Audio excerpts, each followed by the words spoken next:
Imagine a quiet polling station where everyone has come to exercise their legal right, but suddenly, something goes wrong. The camera captures a blood-chilling moment. A black man is rudely denied the right to vote. It's not just an accident. It's a frightening example of what many people still face today. It is as if this moment takes us back to a dark time when one person's vote was considered less important than others. And now, to you, our viewers. It's incredibly important for us to know who you are and where you're watching this video from. Please write your name and city in the comments. Your support helps promote our channel and spread important stories. You are not just viewers, you are our strength, our voice that helps get the truth out. Every comment and every subscription makes us stronger. Thank you for being with us. Enjoy the show. Discrimination in the United States has deep roots, going back to the distant days of the colonial era, when slavery became the basis of the economy of the southern states. Back then, black people were not viewed as citizens, but as property, completely deprived of rights and freedoms. However, after the Civil War and the abolition of slavery in 1865, black Americans began to fight for their rights, and among the main goals was suffrage, a symbol of the freedom and equality they had been denied for so long. Despite the passage of the 15th Amendment to the Constitution in 1870, which formally prohibited denial of the right to vote on the basis of race, discriminatory practices continued. State laws, especially in the South, imposed so-called literacy tests, poll taxes, and other gimmicks that were designed to keep blacks from voting. These barriers, supported by, among other things, aggressive actions by police and private citizens, became a tool to systematically suppress minority votes. For decades, despite the passage of new laws and the civil rights struggles of the 1960s, black suffrage was attacked again and again. Overt and covert forms of racial discrimination made equal access to participation in the democratic process an unattainable dream. The system was constantly adapting, inventing ever new ways to ensure that marginalized groups did not have the opportunity to influence the future of their country through voting. Each act of denying a black citizen the right to vote becomes not just an incident, but a symbol of centuries of inequality. Today's events are a reminder that the struggle for equal rights in the electoral system is not over, and the deep historical roots of discrimination continue to exert their influence, underscoring the need for an ongoing struggle for justice.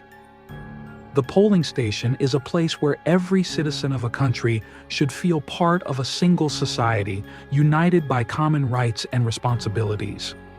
Here, under the flag of democracy, people gather to express their will, to choose their future, to vote for the changes they consider important.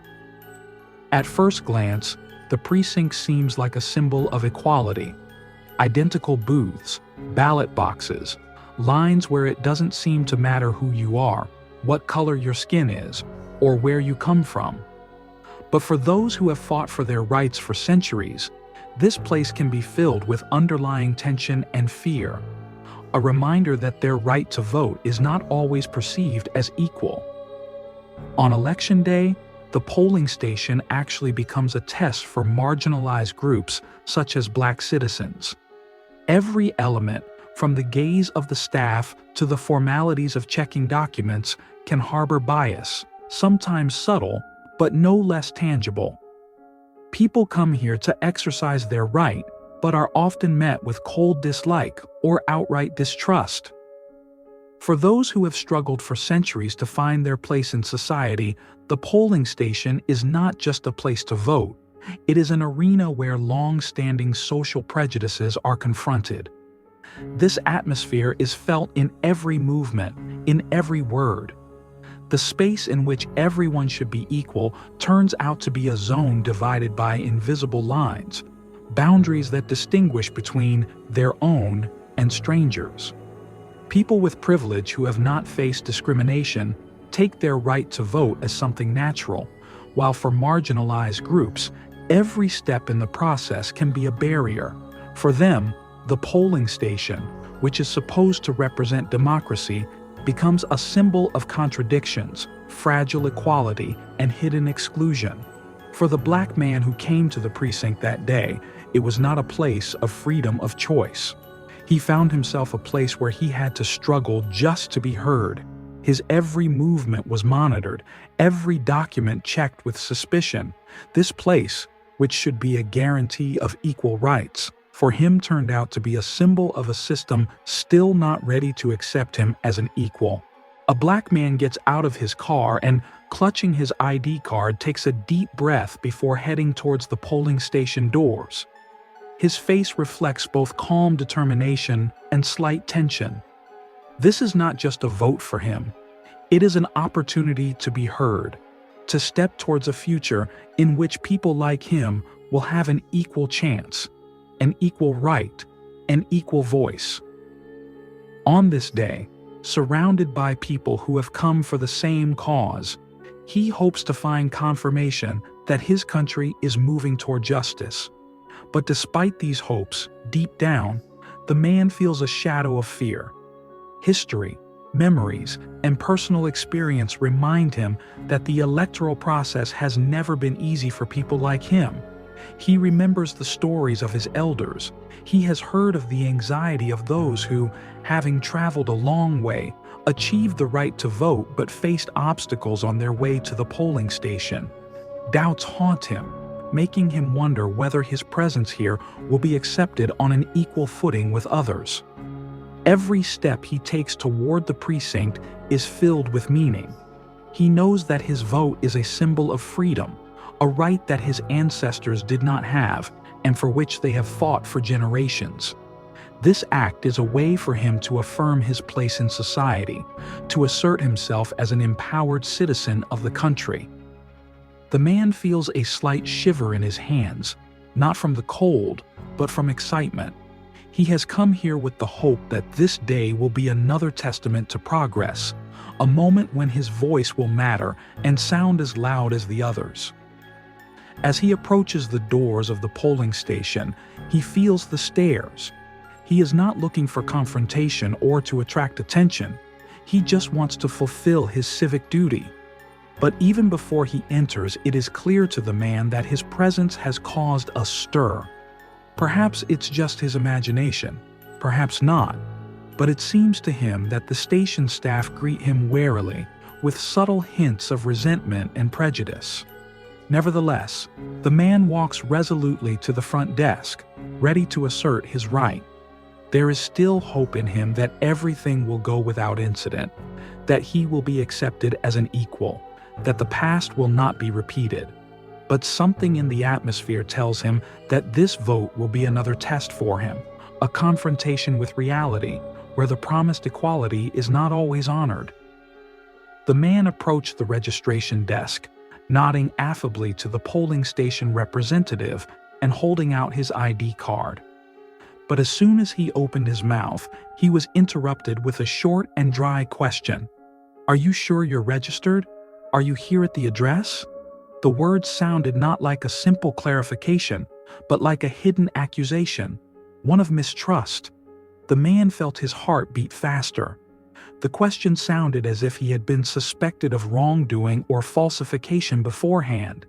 He had to suppress his irritation and answer calmly. "Yes, I'm registered.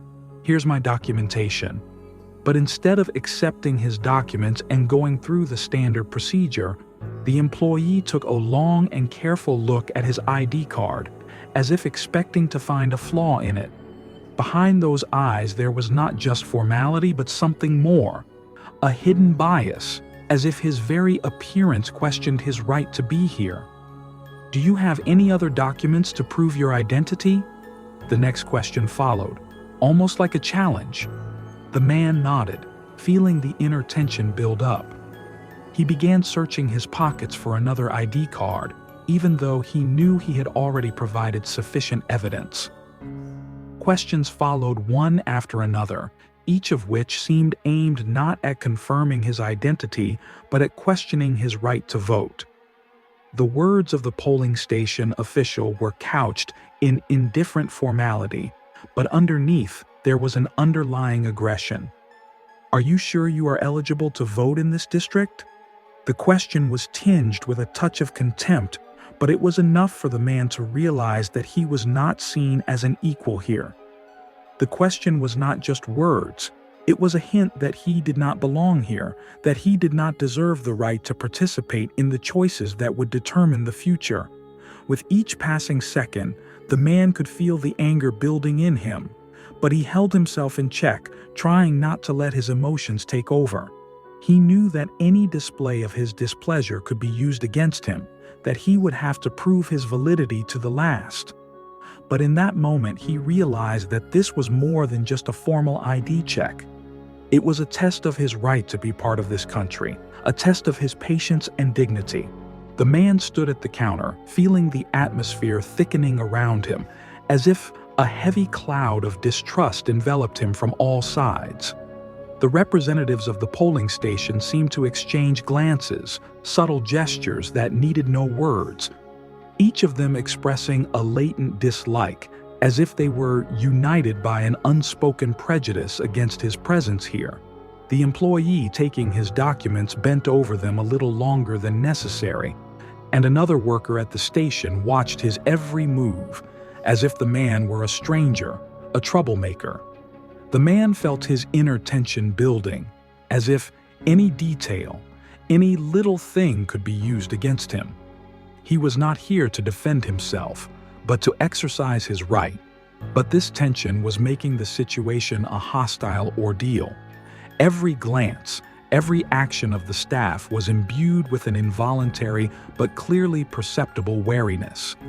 One of the employees sitting at the computer frowned involuntarily, sliding his eyes over the man as if there was something about his appearance that didn't match what they expected to see here. He checked his data in the system too carefully, repeating actions several times, as if looking for something to pick on. The tension became almost palpable, and even the voters standing nearby began to feel it, shunning the man as if he were surrounded by an invisible wall separating the insiders from the outsiders. Someone in the queue furtively glanced in his direction, as if expecting him to defend himself or express his displeasure. But the man stood silent, holding back his emotions. Every attempt he made to remain calm only increased the prejudice around him, as if his silent dignity irritated those who questioned his right to be here. He realized that this was an invisible struggle, that he was being tested for strength, expecting him to break or make a mistake to justify their distrust. The man stood there, feeling the stares of the precinct officers burning him, the growing tension gradually replacing the hope with which he had come here. After long minutes of waiting, cold examination of documents, and wary glances, the man heard the phrase he had been afraid to hear from the very beginning. Without raising his eyes, the station officer carelessly handed him back the documents and announced in an almost indifferent tone, "Unfortunately, you cannot vote. Your documents do not meet the requirements." The words sounded like a sentence.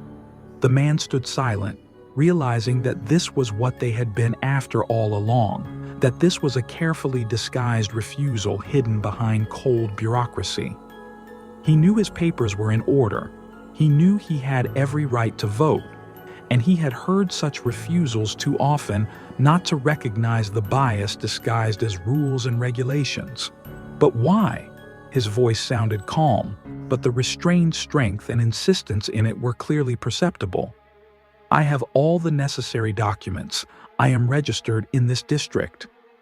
The employee met his gaze without a shadow of doubt or sympathy, as if he were talking about something completely ordinary and routine. He shrugged his shoulders and added, "Your name is not in the system. There may have been a registration error. But according to our rules, we cannot allow you to vote." Every word was carefully calibrated.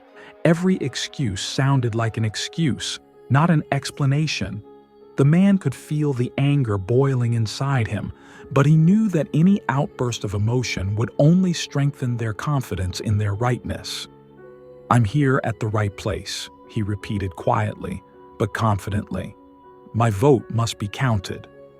In response, the precinct officer merely shook his head, settling on a cold, impassive wording. "I'm sorry, but there's nothing we can do to help you." These words, spoken with emphasized indifference, resonated in his heart, confirming what he had always known. His rights here had never been equal. Bureaucratic reasons, like a thin layer of varnish, hid the true face of a system that repulsed him for his appearance, for the color of his skin, for daring to believe in equality. This denial was not just a denial of the right to vote. It was a denial of the right to be equal, to be heard. The man stood at the counter, feeling the atmosphere thickening around him, as if a heavy cloud of distrust enveloped him from all sides.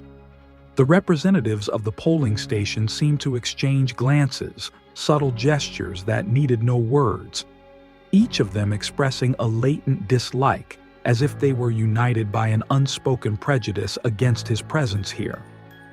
The employee taking his documents bent over them a little longer than necessary, and another worker at the station watched his every move, as if the man were a stranger, a troublemaker.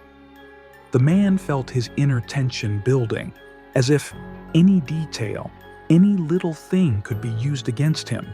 He was not here to defend himself, but to exercise his right. But this tension was making the situation a hostile ordeal. Every glance, every action of the staff was imbued with an involuntary but clearly perceptible wariness. One of the employees sitting at the computer frowned involuntarily, sliding his eyes over the man as if there was something about his appearance that didn't match what they expected to see here. He checked his data in the system too carefully, repeating actions several times, as if looking for something to pick on. The tension became almost palpable, and even the voters standing nearby began to feel it, shunning the man as if he were surrounded by an invisible wall separating the insiders from the outsiders. Someone in the queue furtively glanced in his direction, as if expecting him to defend himself or express his displeasure, but the man stood silent, holding back his emotions. Every attempt he made to remain calm only increased the prejudice around him, as if his silent dignity irritated those who questioned his right to be here. He realized that this was an invisible struggle, that he was being tested for strength, expecting him to break or make a mistake to justify their distrust. The man stood there, feeling the stares of the precinct officers burning him, the growing tension gradually replacing the hope with which he had come here. After long minutes of waiting, cold examination of documents and wary glances, the man heard the phrase he had been afraid to hear from the very beginning. Without raising his eyes, the station officer carelessly handed him back the documents and announced in an almost indifferent tone, "Unfortunately, you cannot vote. Your documents do not meet the requirements." The words sounded like a sentence. The man stood silent, realizing that this was what they had been after all along, that this was a carefully disguised refusal hidden behind cold bureaucracy. He knew his papers were in order, he knew he had every right to vote, and he had heard such refusals too often not to recognize the bias disguised as rules and regulations. But why? His voice sounded calm, but the restrained strength and insistence in it were clearly perceptible. "I have all the necessary documents. I am registered in this district." The employee met his gaze without a shadow of doubt or sympathy, as if he were talking about something completely ordinary and routine. He shrugged his shoulders and added, "Your name is not in the system. There may have been a registration error, but according to our rules, we cannot allow you to vote." Every word was carefully calibrated. Every excuse sounded like an excuse, not an explanation. The man could feel the anger boiling inside him, but he knew that any outburst of emotion would only strengthen their confidence in their rightness. "I'm here at the right place," he repeated quietly but confidently. "My vote must be counted."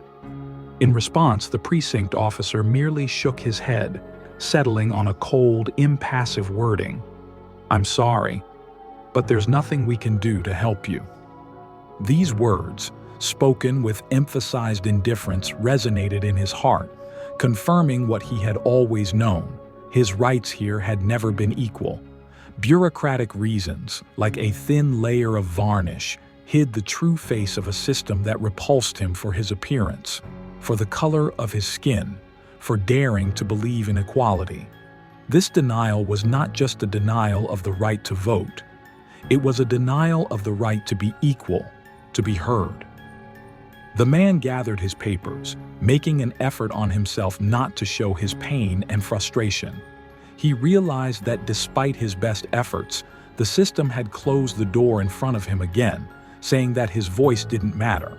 The man stood, clutching his papers in his hands, as if they could somehow protect him from the cold wave of humiliation that swept over him at that moment. His face remained calm, but inwardly, he felt the invisible shackles of prejudice wrapping around him again, denying him the right to speak, to be heard. He had come here to do his civic duty, to be part of this process, but he had been pushed away. His right had been denied. And the most frustrating thing was not because of any particular mistake, but because his existence, his choices, did not matter to those who did not want to see him as an equal. Inside him burned a mixture of pain and frustration, bitterness and powerlessness. The man stood motionless, holding back his emotions, not allowing a single tear, not a single sign of resentment to show on his face. He knew that his every movement, every emotion could be used against him, could only strengthen them in the belief that he was superfluous here. And so he stood silent, taking the blow, like so many before him, like all those who for centuries had endured this hidden hatred disguised as politeness and formal refusals. His dignity did not allow him to give in to anger or despair. Deep inside, he felt his hopes crumbling one by one, but he did not let it show on his face. This moment, humiliating and painful, he endured in silence because he knew that if he showed weakness, it would only add to the joy of those who looked down on him. All he could do was to hold his resentment and remain silent, enduring the ordeal as so many had done before him. The man turned slowly, and, without casting a single glance at those who had denied him the right to vote, headed for the exit. Every step he took sounded in the silence like a silent protest against a system that did not allow him to be what he deserved to be, an equal citizen. When the man tried to make sense of what had happened, he remembered the details of the refusal, every word, every formal explanation that concealed something more. Not an accidental mistake, but a carefully constructed system of absurd barriers. The station's employees covered themselves with bureaucratic excuses, rules, and regulations that appeared neutral on the surface, but were in fact tools aimed at those who were already vulnerable. These rules did not seem to have been created for the sake of order, but to screen, restrict, and contain those who did not fit the unspoken criteria. One such barrier was the confusing registration procedure. It turned out that, in order to vote in that district, an application had to be submitted in advance and approved weeks before the election. The system claimed that this requirement was created to simplify the process, but in reality, it became a hurdle for those who could not afford to skip a step. For those who didn't know about the intricacies or didn't have the time and resources to keep track of every bureaucratic detail, it meant one thing: rejection. In the case of the man, there was another seemingly minor but decisive factor. According to the staff member, his address did not match the most recent registration data. The man knew that he had confirmed his address a long time ago, but perhaps a minor error or a glitch in the system had caused this mismatch. These seemingly innocuous details served as additional filters to exclude undesirable voters, and so, unable to immediately challenge the decision, the man became a victim of these bureaucratic excuses. But what struck him most of all was the coldness and indifference with which the employees voiced their refusals, as if they were talking about something taken for granted. Each of them knew that such rules hit people like him, that these barriers were designed not for convenience but for control. Outwardly neutral, these rules prevented marginalized groups from participating in democracy, forcing them to face challenges that most would never have thought possible. These absurd barriers reminded the man of old laws like literacy tests and poll taxes that had been used for centuries to exclude blacks and the poor from the democratic process. Now it was called differently, framed differently, but the point remained the same: to disenfranchise those already marginalized. The man realized that he had been left with no chance. Every step, every word of the staff was aimed at denying him, and now these bureaucratic walls seemed insurmountable. The man slowly looked around the room where the scene of his humiliation and rejection was playing out. He hoped to find support, at least a glimmer of understanding in the eyes of those around him, those who had also come here to cast their votes. But there was silence, broken only by the rustling of papers and the murmur of muffled conversations. The people watching the situation seemed to avert their eyes on purpose, refusing to meet his gaze, as if they were part of a silent conspiracy in which his exclusion was taken for granted. Some of the people present were watching what was happening as if it were a drama playing out on a screen somewhere. There was a mixture of distrust and hidden prejudice in their gazes, as if this was not their world, not their problem. Some had already built up a picture in their heads that the man probably had no right to be here. They didn't know the details, but they didn't need them to side with rules and order. They saw before them a man facing rejection, and to them, it was probably not something outside the norm. Perhaps, deep down, they felt a slight sense of relief that it had not happened to them, but to this person who was not like them. The woman standing next to her shifted slightly to the side as the man tried to meet her gaze. Her eyes, full of cold indifference, stopped on him for a moment but then quickly turned away, as if that blinking contact was unpleasant to her. Her hands nervously rubbed the papers, as if she were trying to concentrate on something of her own, allowing no sympathy or judgment as to what was happening. It seemed that even when she was physically near, she was detached, completely immersed in her own affairs, so as not to allow herself any thoughts about this man and his rights. Others, less wary, watched the man with barely concealed curiosity, as if his humiliation were merely an episode that added intrigue to the normal order of the day. They saw his frustration, felt his confusion, but felt no need to intervene or even express support. The man felt as if he were under a microscope, not as a citizen, but as an object to be treated according to the rules established for others. It was this indifference and detachment that made the situation even more painful. The man realized that not only the system was against him, everyone here was part of this machine that did not see him as an equal. They didn't need to say anything or take action.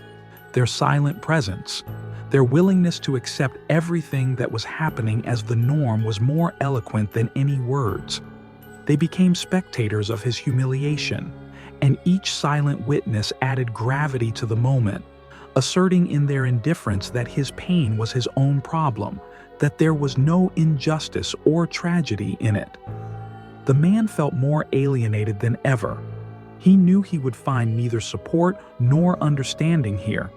This rejection, like the suspicious stares, was part of a system that saw him as an outsider, an undesirable element in the society he so desperately tried so hard to belong to.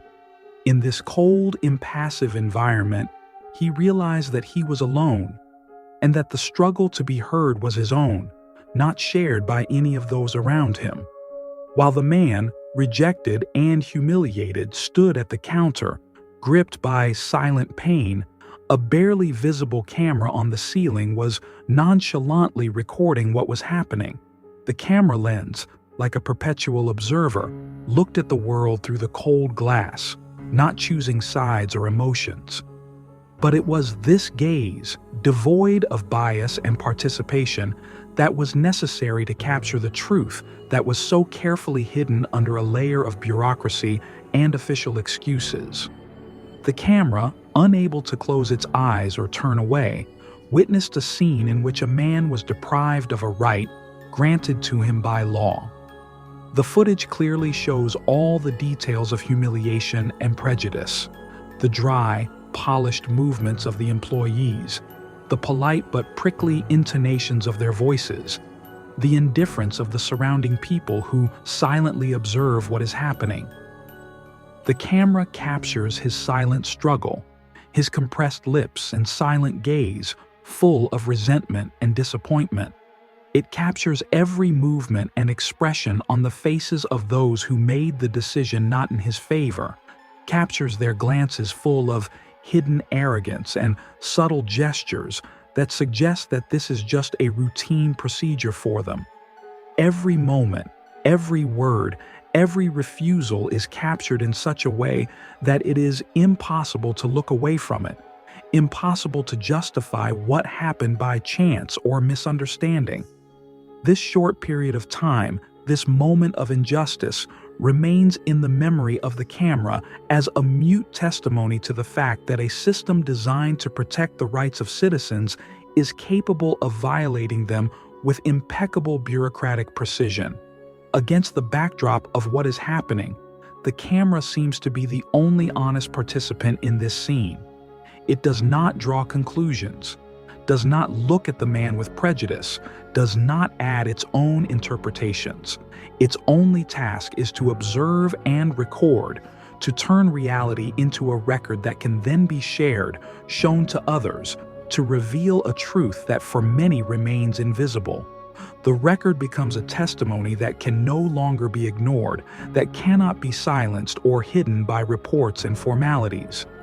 When the man turned away from the counter and finally headed for the exit, the camera followed him with its unwavering gaze, capturing his every step, his lost gaze and hunched shoulders expressing the weight of his inner struggle.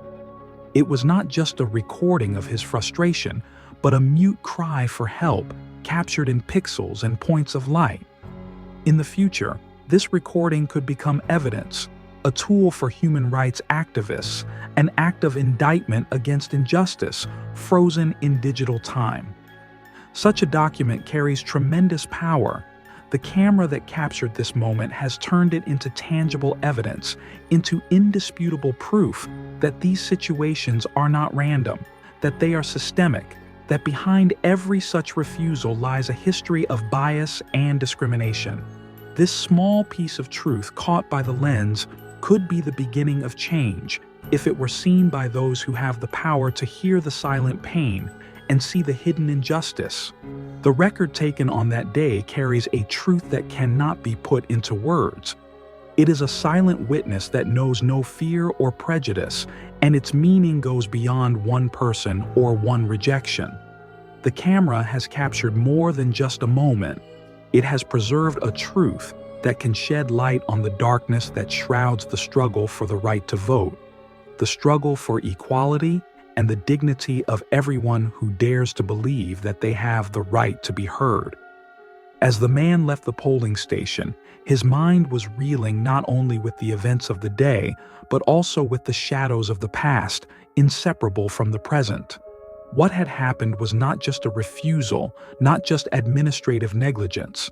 It was a reminder of old wounds, of the fact that many forms of discrimination, though now hidden behind a mask of formality, had not disappeared, but had only changed their trappings. He felt it with every fiber of his being, as if centuries of oppression and struggle for rights and freedoms were once again part of his own reality. The stories passed down in his family from generation to generation came to mind. Stories of a time of segregation, when society was divided into the permissible and the undesirable.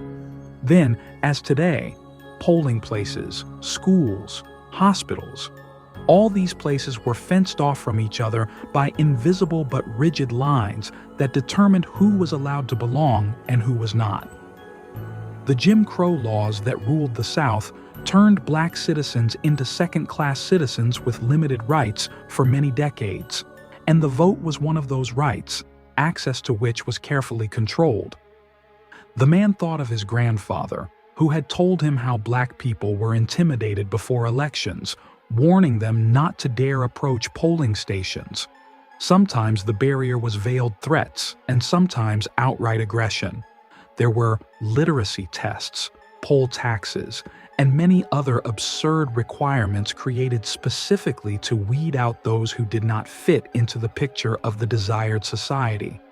All these tools were aimed at one thing: to deprive them of the right to influence the future of their country, to tell them that their votes don't matter.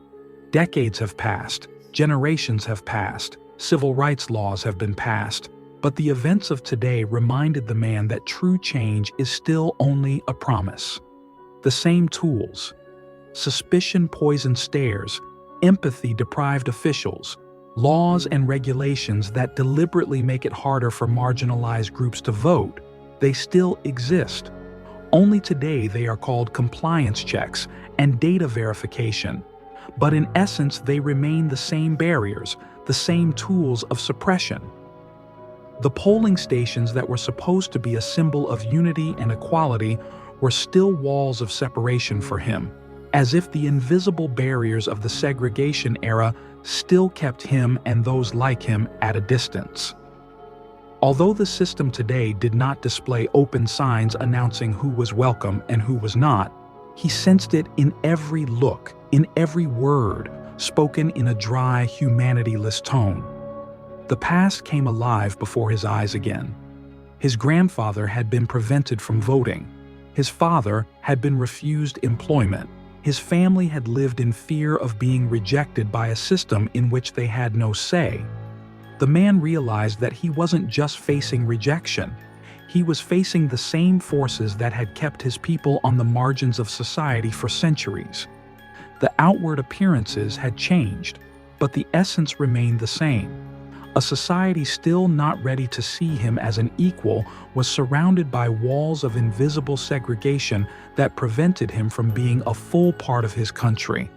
As he walked home, the man realized that his personal history was the continuation of a long chain of struggles, that his rejection was not an isolated incident, but the reflection of centuries of bias that could not be hidden behind formalities and bureaucracy. The past reminded him of itself in the present, and deep down he knew that his struggle was not only his personal battle, but also a challenge to an entire system that still clung to old principles, preventing him and others like him from feeling free. The rejection that the man faced at the polling station was a reflection of an underlying problem that stretches back through generations. The problem of suffrage as a privilege still inaccessible to all.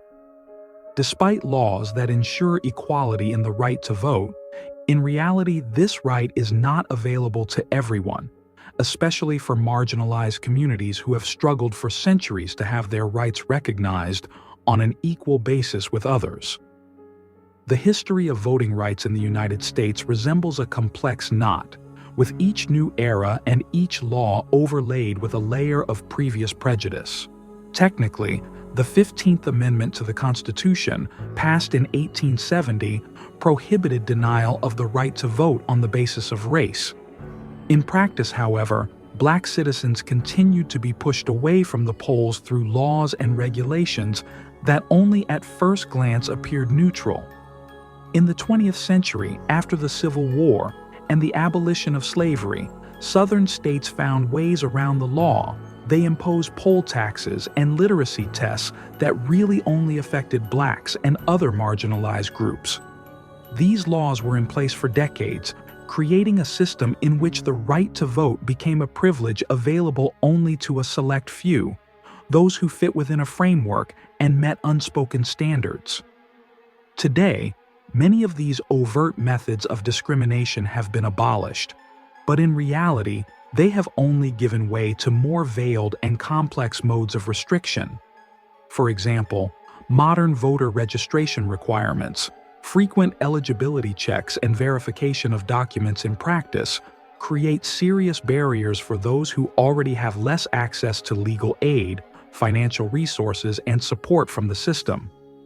These new forms of rules often prove insurmountable for people from poor neighborhoods and black citizens who continue to face bias at the polls, as happened to a man who attempted to exercise his right that day.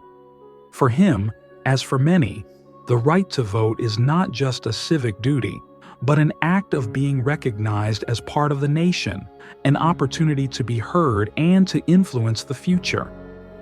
But when this right becomes available only to a certain group of people, society gradually divides into those whose voices matter and those who are denied that influence.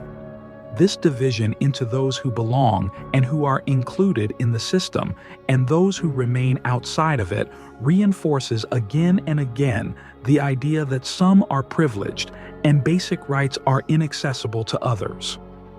The man faced the cold reality that suffrage is still selective rather than universal. This voting privilege permeates the system and is entrenched in policy and public consciousness.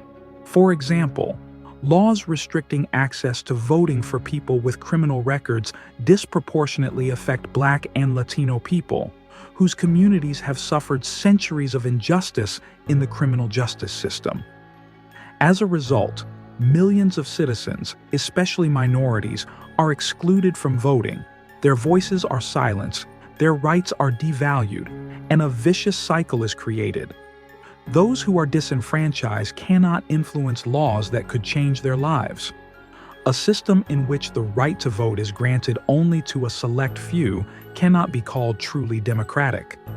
It resembles a structure of privilege, where voting is a privilege obtained only for those on a certain social ladder, for those who can bypass bureaucratic barriers. For everyone else, for those who have fought for years for equality, this right remains nothing more than a dream that time after time proves to be out of reach.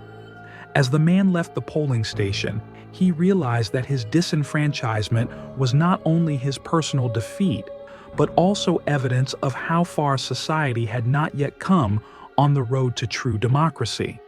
His rejection was not an isolated incident, but part of a structure that continually affirms the privilege of some and the discrimination of others by asserting that the right to vote, the right to participate in creating the future, is not available to all.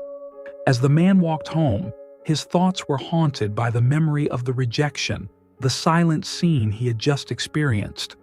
But what tormented him most of all was the impact that such situations have on people who have to face them on a daily basis.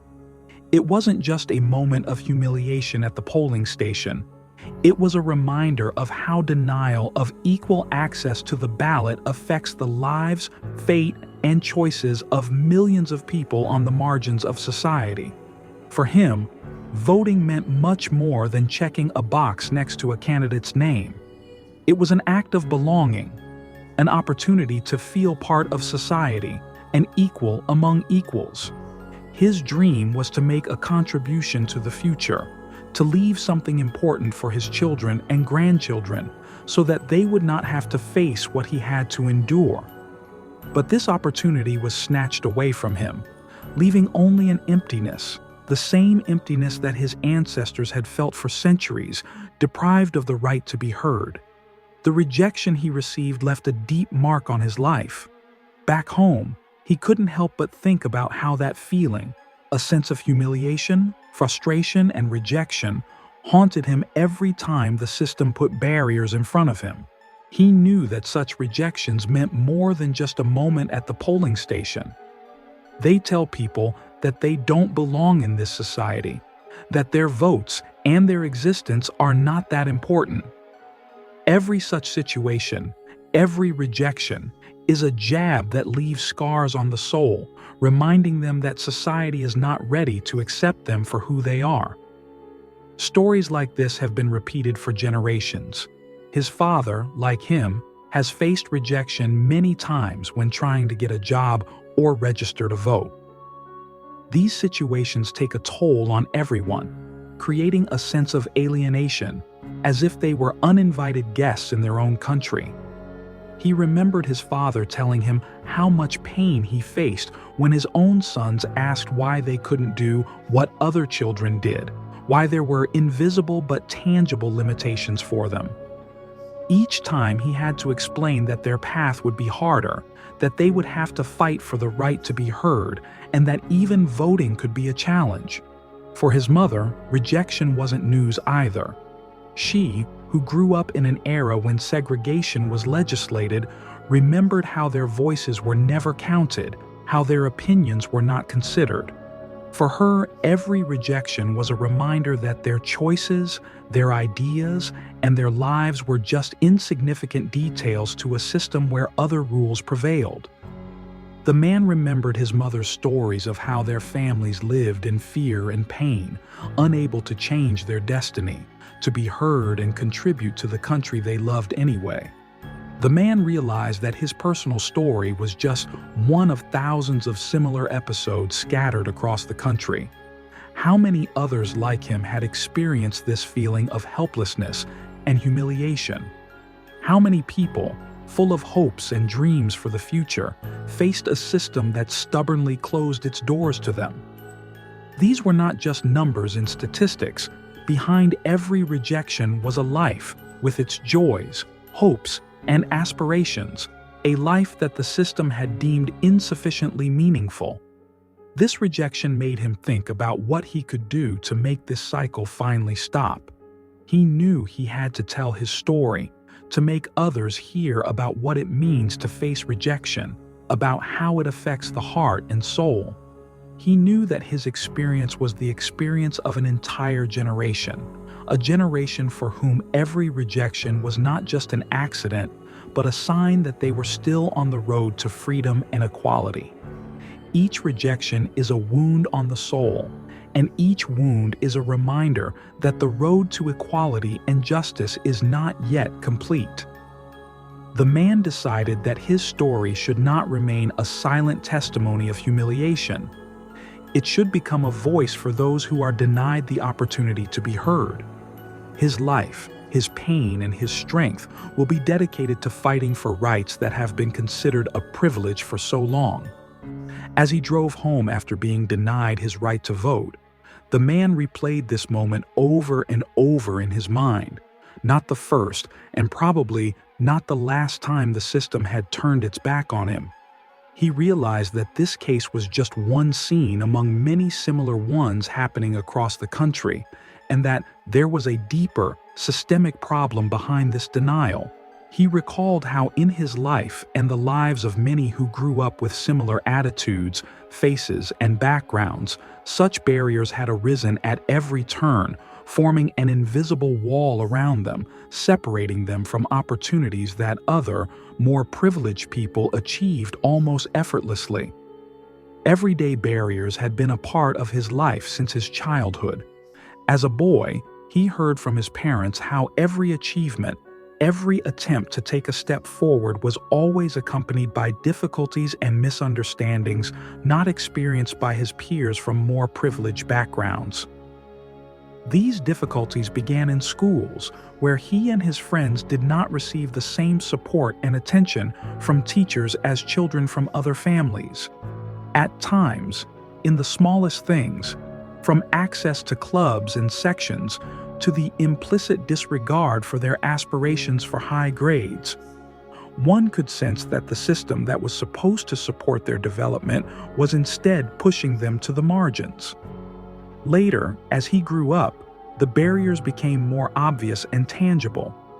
Finding a good job, getting a decent education, or even basic services was always more difficult for him and his community because the system acted as a filter, cutting off those who did not meet the unspoken criteria of suitable citizens. Marginalized groups faced discrimination in a variety of areas. Banks were reluctant to grant them loans, employers preferred not to hire them, and state institutions were clearly distrustful of them. The man realized that his denial of the right to vote was not a mistake, but another manifestation of a system designed to limit opportunities for people like him. How many times had he watched his friends and relatives, even those who had shown outstanding ability and achieved success, still remained on the margins, receiving rejection after rejection where others had opened doors? The system, hidden behind rules, formalities, and bureaucracy, literally made sure that their voices, their ideas, and their dreams were overshadowed at every turn. These everyday barriers, not always visible and tangible, created pressures that day after day weakened and undermined their self-confidence. Even the simplest and seemingly accessible rights became privileges that had to be literally wrested, challenged, defended.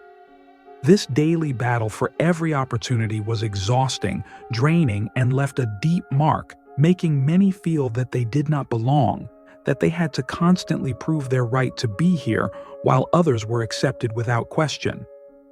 The man knew that his story was not unique, and that for others in his community, rejection at the polling station was just one of many barriers. A woman he had known since childhood who wanted to be a doctor was unable to get into medical school despite excellent grades because she was denied financial aid. His best friend, who excelled in sports, was not accepted to a team because of lack of appropriate recommendations.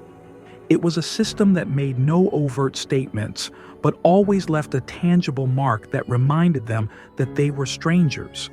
It went on day after day, and each barrier, each obstacle reinforced the belief that society was built to leave them behind.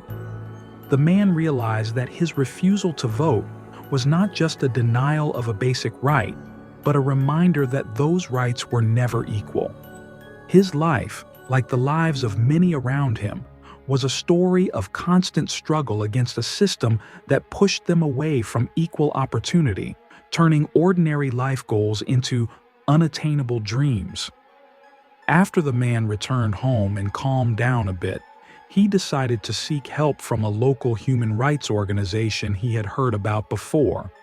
Deep down, he doubted that he would be able to change what had happened, but he pulled himself together and called the office to make an appointment. He wanted not only to share his story, but also to try to find support, perhaps even hope that his experience would not go unnoticed, that it would be followed by actions that could prevent such cases in the future. The next day, he went to the small but cozy office of a human rights organization, where he was met by two activists who had been fighting for the rights of marginalized groups for many years. They listened attentively to his story without interrupting, sometimes nodding in understanding, but keeping a focused expression on their faces.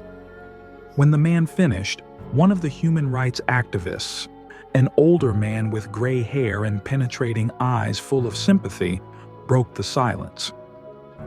"This is not the first time we have encountered such a situation," he began, slowly choosing his words. "Over the past year, we have been approached by dozens of people who were denied the right to vote for various formal reasons. And, as our experience shows, such cases are not mere coincidence. This is part of a system that is aimed at limiting the participation of people like you in elections." His colleague, a young woman known in the community as a strong advocate for voting rights, added with indignation in her voice, "Your case is an example of gross discrimination. Of course, the law does not stipulate that refusal to vote should depend on race or social status. But in practice, the rules and procedures are shaped in such a way as to block access to the electoral process for those who, in the opinion of the authorities, are undesirable. This is a disguised form of segregation, and we see it being implemented everywhere, from registration requirements to document checks. They explained that while U.S. laws formally guarantee equal voting rights to all citizens, in practice this right remains elusive for many marginalized groups. Recently, they explained, voting laws and regulations have changed, new ID requirements have been introduced, and each new barrier has become a filter that cuts off those already cut off from resources and information. When it comes to such requirements as additional documents, proof of address, even registration checks, the senior human rights defender continued, this is essentially a form of discrimination. These requirements seem innocent, but they are aimed at denying votes to precisely those groups that traditionally have less access to electoral rights. Human rights defenders also shared that they have long observed that the restrictions the man faced at the polling station have become more subtle and nuanced. They have been replaced by implicit barriers hidden behind bureaucratic excuses that are difficult to challenge in court because they cannot be directly linked to racial or social discrimination. But their purpose remains obvious to anyone who has ever encountered the system. Your story shows that discrimination has not gone away. It has just changed its form, the human rights activist said, clasping her hands in despair. We still live in a society where basic rights are not guaranteed if you don't meet certain criteria. We see it everywhere, in courts, in schools, at work, and of course, at the polling stations. The man felt both supported and devastated. He was painfully aware that his case was just one of many. He had hoped that his pain and humiliation would be heard, that his story would be special and deserve attention. But the truth was far more brutal. His experience was part of a larger, almost routine phenomenon, part of a system that resisted change with all its might. Human rights activists assured him that they would work on his case, try to draw public attention to his story, and use legal mechanisms to challenge the denial of his voting rights. They explained that media coverage of such cases could help generate interest in the issue and encourage lawmakers to change the electoral law. The man knew that their work was not easy and that fighting the system took time and effort, but in that moment, he felt that he was not alone. There were people around him, ready to fight for justice, for the right of every voice to be heard. As he left the Office of Human Rights Defenders, he felt that his story could now be part of a common cause, part of a force fighting for change. Although he was bitter to realize that discrimination was still alive, he knew that the struggle continued and that his refusal would not go unanswered. The legal aspects of protecting voting rights have always been the focus of those fighting for equality. Ideally, the law would have ensured that every U.S. citizen had equal access to the polls without regard to race, social status, or financial status. The man who was disenfranchised knew that on paper he had the same rights as any other citizen. But his experience told a different story. The laws designed to protect him were not working as they should, and the system built around the electoral process was leaving him and thousands of others behind. In the decades following the passage of the 15th Amendment to the Constitution, which prohibited denial of the right to vote on the basis of race, other measures were enacted at the federal level to protect voting rights. One of the key documents was the Civil Rights Act of 1964, which ended racial segregation in public places and the workplace. However, it was the Voting Rights Act of 1965 that was a milestone in the fight for electoral equality, as it explicitly banned any methods aimed at preventing Black citizens and other marginalized groups from voting. These laws were a huge victory for civil rights, a symbol of change, and a belief that equality was becoming a reality. However, Despite the achievements of the past, the man faced an unpleasant truth. The actual protections promised by these laws were weak and unstable. In recent decades, voting rights protections have been significantly weakened by a myriad of amendments, court decisions, and changes in federal and local law. For example, in 2013, the U.S. Supreme Court decided Shelby v. Holder, which effectively struck down key provisions of the Voting Rights Act. This decision was a real blow to marginalized groups, as it allowed states to impose new registration rules, background checks, and other restrictions without considering their discriminatory effects. States no longer required federal approval for changes to election laws, opening the door to the creation of new barriers. The man realized that the system used these loopholes and irregularities to limit his rights. For example, the new voter identification requirements, which at first glance appeared to be reasonable measures to prevent fraud, became a serious barrier for those who could not afford expensive documents, lived in remote areas, or simply did not have the ability to undergo additional checks. Requirements that were supposed to promote safety turned against voters, especially those like him. He was not helped by the laws that existed on paper because they provided no protection from the small but numerous barriers he faced at the polling place. In addition, many advocates argued that the current voting rights system was full of flaws that allowed states to impose restrictions without facing consequences. The man knew that the advocates in his office had told him only part of the complex web of loopholes and exceptions that were used to restrict access to the ballot. For example, states could conduct purges of voter rolls, removing those who had not voted in previous years or had data inconsistencies, preventing people from regaining their registration in a timely manner. For many marginalized citizens, this meant that their voting rights could be lost without their knowledge, and reinstatement was often so complicated and confusing that their votes were simply lost. Laws that promised to protect voting rights were ineffective due to a lack of oversight and accountability on the part of the states. Local authorities could apply their electoral rules as they saw fit, and even when it was clear that certain groups were being negatively affected, it was difficult to demand change. The man realized that, despite the presence of human rights defenders and public scrutiny, isolated incidents such as his refusal to vote were rarely widely discussed, and the system continued to work to the advantage of those with power and privilege. The man realized that his case was not just a mistake or a misunderstanding.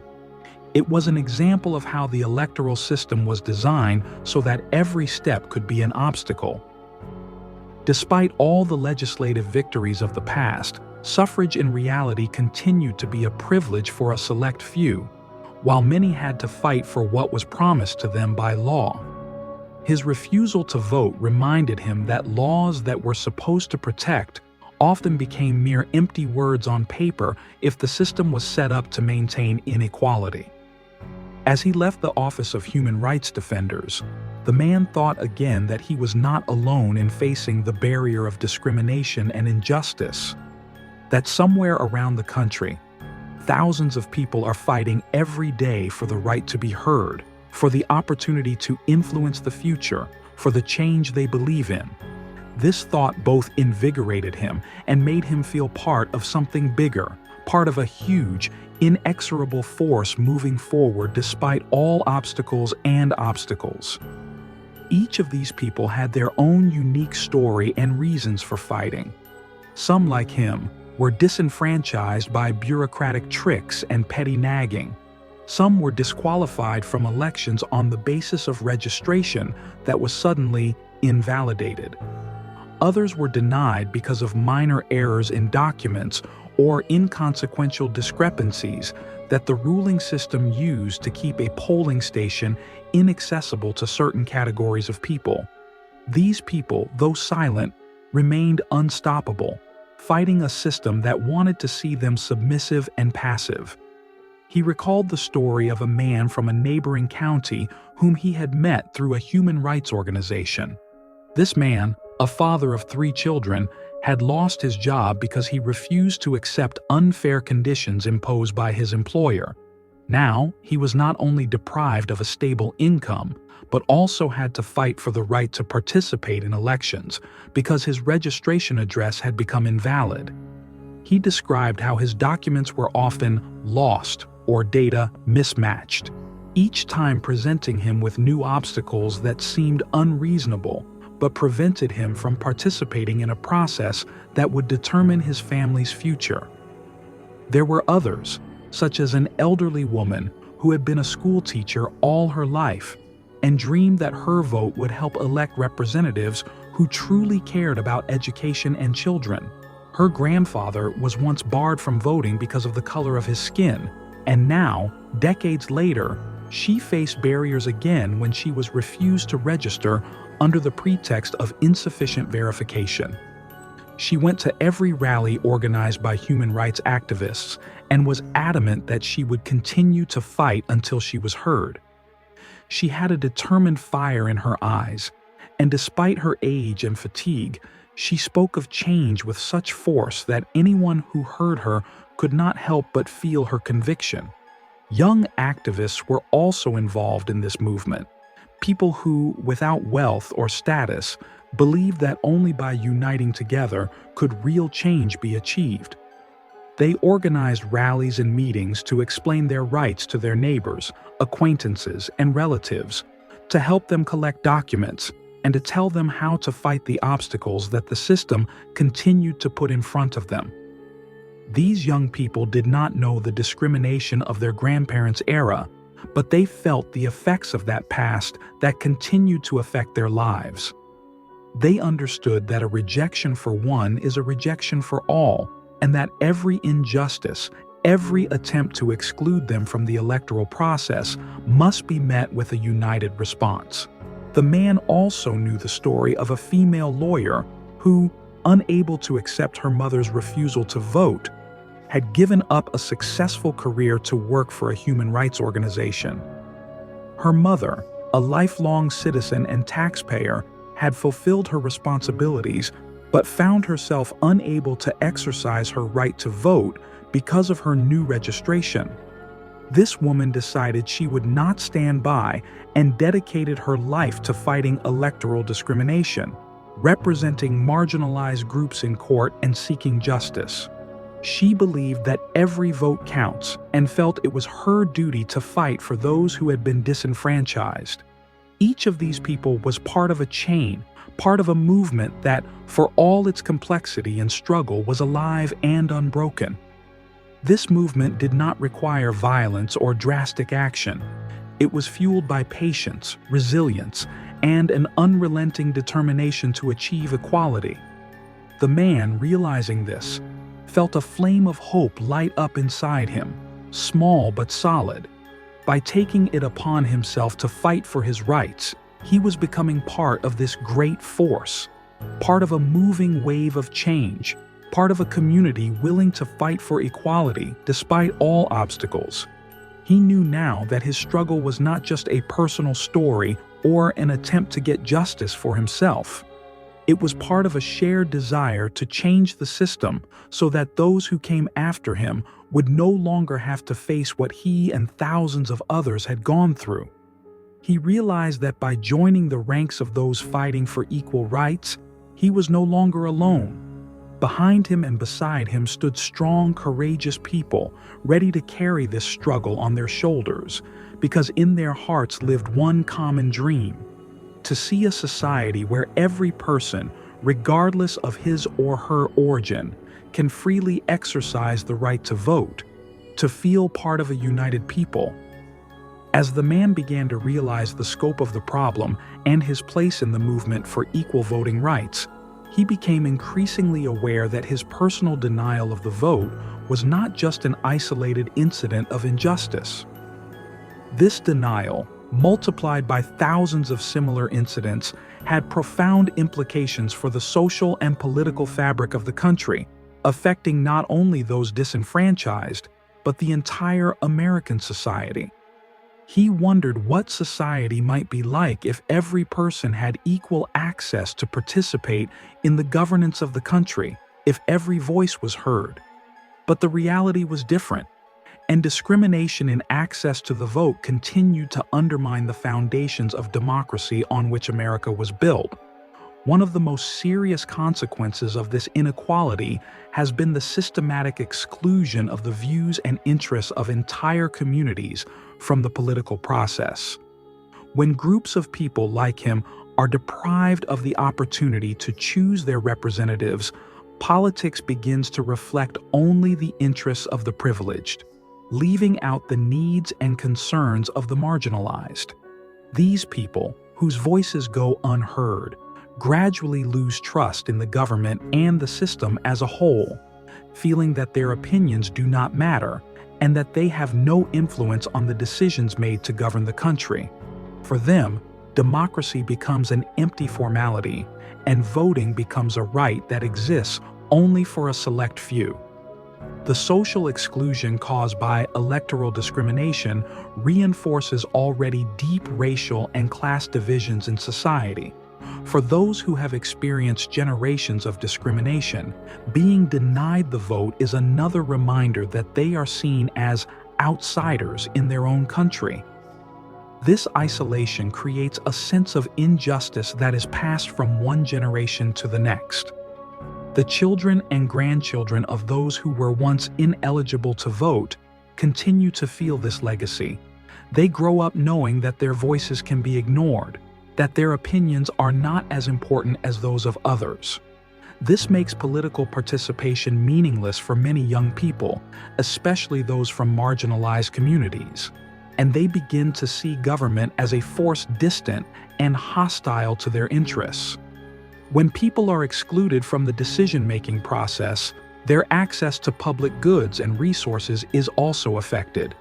Politicians, realizing that the votes of marginalized groups will not influence their re-election, often sideline the needs of these communities, preferring to direct resources to support the interests of those who are able to vote and therefore influence their careers. This creates a vicious cycle. Areas where marginalized groups live receive less funding for education, healthcare, infrastructure, and other public needs.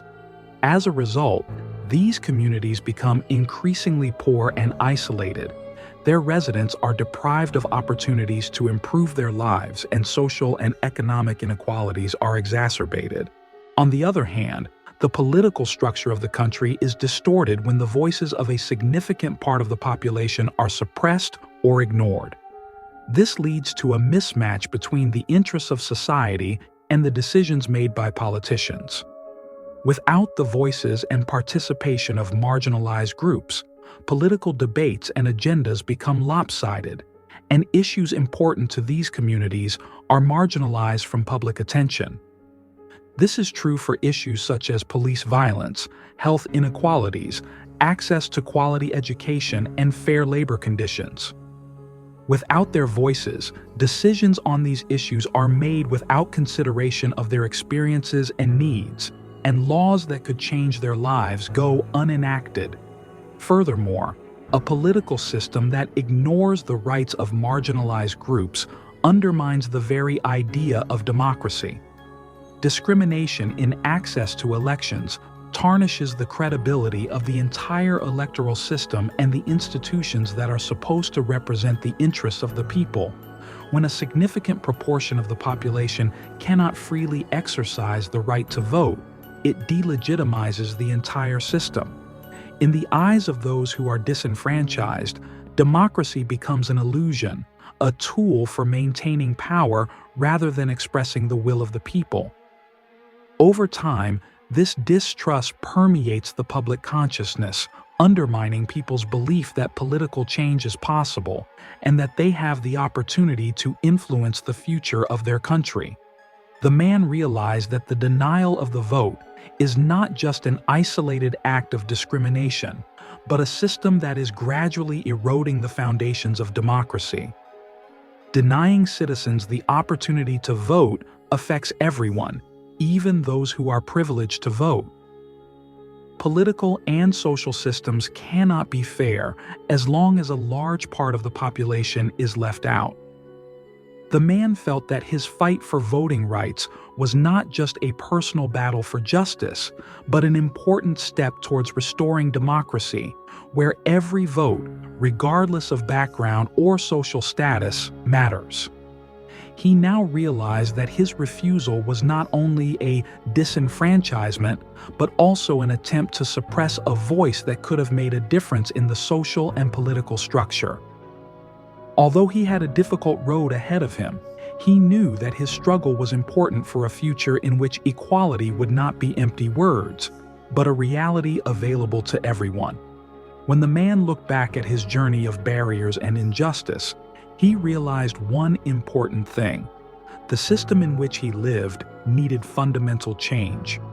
This system, originally designed to ensure equality and justice, had in practice long ago lost its primary purpose, becoming a mechanism to maintain the privileges of the chosen few.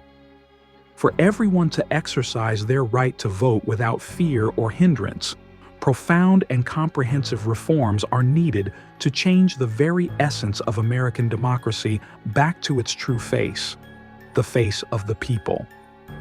Change should begin with a review of the electoral laws at the national level to eliminate any form of discrimination. The first step would be to bring back the provisions of the Voting Rights Act that were struck down by the Supreme Court in 2013. Those provisions required states with a history of discrimination to get federal approval for any changes to election laws. Such a system of oversight and control could protect the rights of marginalized groups and minimize the possibility of imposing electoral barriers under the pretext of improving security or preventing fraud. However, legal changes alone would not be sufficient. To achieve equality, measures should be taken to make voting accessible to all citizens. For example, automatic voter registration could be introduced so that anyone of legal age would automatically become a registered voter. This measure, which has already been successfully implemented in several states, helps simplify the registration process by removing one of the most common barriers faced by marginalized groups.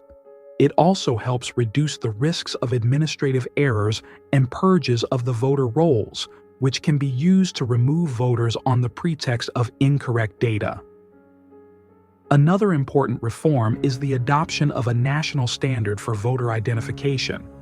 The current voter identification system differs from state to state, creating a tangled web of rules and requirements that many people are unable to make sense of.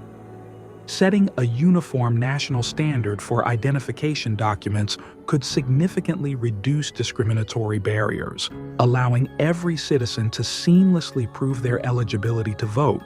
The man also saw the need to make Election Day a national holiday or weekend so that everyone could vote without fear of losing their paychecks or missing work. Numerous studies have shown that people, especially those from marginalized groups, are often unable to cast their vote because they cannot leave their workplace. Establishing a national day off on Election Day would give them a chance to express their will without facing financial and time constraints. This would symbolize that the state values and respects the right to vote of every citizen. In addition, the man realized that more voter education was needed so that every citizen would know their rights and understand how to protect them. Many of those who face bureaucratic hurdles do not know that they are entitled to assistance, nor do they know that there are legal organizations and human rights defenders willing to fight for their rights. State support for voter education programs could significantly increase citizen participation in elections, especially among those who have historically been discriminated against. But, among other things, the man realized that real change required not only legislative reforms, but also a shift in social consciousness. The discrimination that he and many others faced did not arise by accident. It was the result of a system that had sustained inequality for centuries. Society must recognize that discrimination still exists, even if its forms have changed, and that this discrimination undermines the very foundations of democracy. Public campaigns, dialogues, actions aimed at raising awareness of voters' rights could gradually change perceptions and attitudes towards the electoral process, making it truly inclusive and accessible. In addition, it is important that reforms be followed by real punishment for those who continue to exploit loopholes in the law to restrict voters' rights. Strict sanctions should be introduced for public officials who use their official position to prevent citizens from exercising their right to vote. The introduction of a system of accountability and penalties for discriminatory practices could make public officials more cautious in their approach to their duties, knowing that their actions will not be without consequences. Realizing all this, the man felt that his denial of the right to vote was a call to action. He realized that change would not come by itself, that it required effort and determination from everyone who was willing to fight for equality. He had a long and difficult battle ahead of him, but now he knew that he was not alone, that there were people around him who were willing to fight to the end. He realized that his personal story was part of a larger movement that was growing and growing strong despite the obstacles. These people, like him, were not willing to remain in the shadows and were ready to move forward despite the odds. The man realized that his journey to justice would be a long one, but deep down he knew that change begins with the first step. And even though this step may seem small, even though his efforts may seem insignificant on a national scale, he knew that his voice, his story, his call for change would resonate. Every step he took, every protest, every meeting with human rights activists and discussion of injustice would become the building blocks of a new system where every citizen would have equal rights and opportunities, where every voice would be heard and democracy would be truly accessible to all.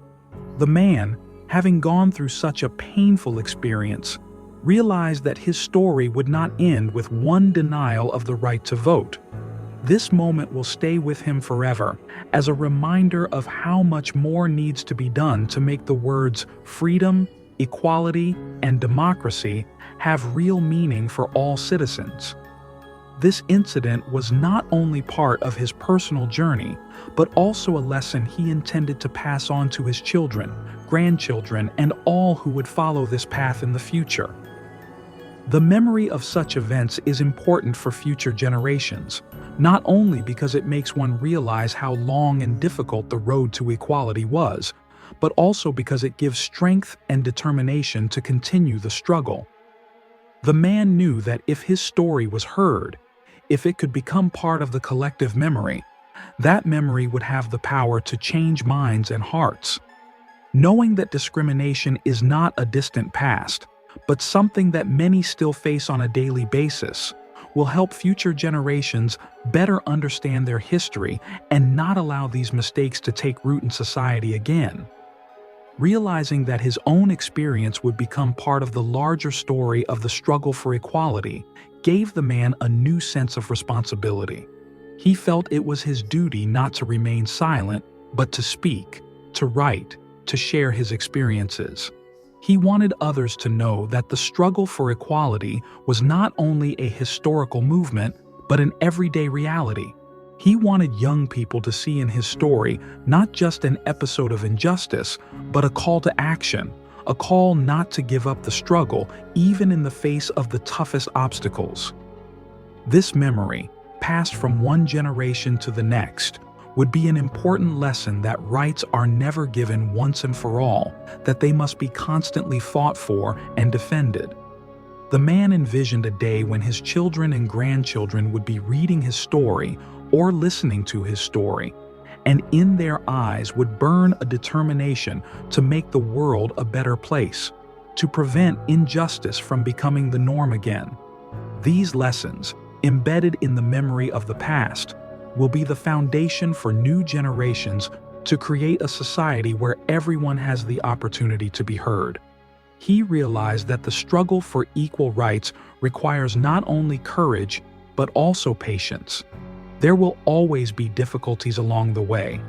There will always be those who will try to prevent change, who will hold on to power and privilege by using old methods and inventing new barriers. But each lesson, each episode of discrimination that became part of the common memory will be like a reminder that history is on the side of those who seek justice. The man knew that years from now, his story could be one of many that would inspire future leaders, activists, teachers, students to take action. He believed that these stories would live on as a silent call for change and proof that the fight for equality and rights has meaning. Now, reflecting on all he had been through, he felt not only part of the overall movement, but also one of those preparing the ground for the next step. He envisioned a future in which people would remember his story and the stories of others, those who had fought before him and those who would fight after. Remembrance would not only be a shield against injustice, but also a tool to create a better world where everyone, regardless of color, background, or social status, could be proud of their country and be a full part of it. The man knew that his personal struggle for equality was a contribution to a greater cause, and while he might not see all the change he was striving to achieve, he felt that his efforts were not in vain. He envisioned a world where people would not face rejection and discrimination in elections, where everyone's rights would be truly protected, and where the word democracy would mean what it was created to mean. That world may be just a dream for now, but he knew that fighting for it was the most important thing he could leave as a legacy to his children and grandchildren. And that was the real power of his story. A story that may have begun with humiliation and rejection, but which has now become a symbol of resilience and determination, a lesson for future generations, and a reminder that the road to equality is never easy, but it is worth it. Dear viewers, we are very interested to know your opinion about this story. How do you feel when you read about such cases? Have you had moments in your life when you faced injustice or discrimination? Share your thoughts and experiences in the comments. Your voice is very important to us, and we value each of you. If this story has touched you, please subscribe to our channel and give us a like so we can work together to promote topics that really matter. We are grateful for your support and your participation in our community. We wish you a good day and remind you, each of you is important and worthy of being heard.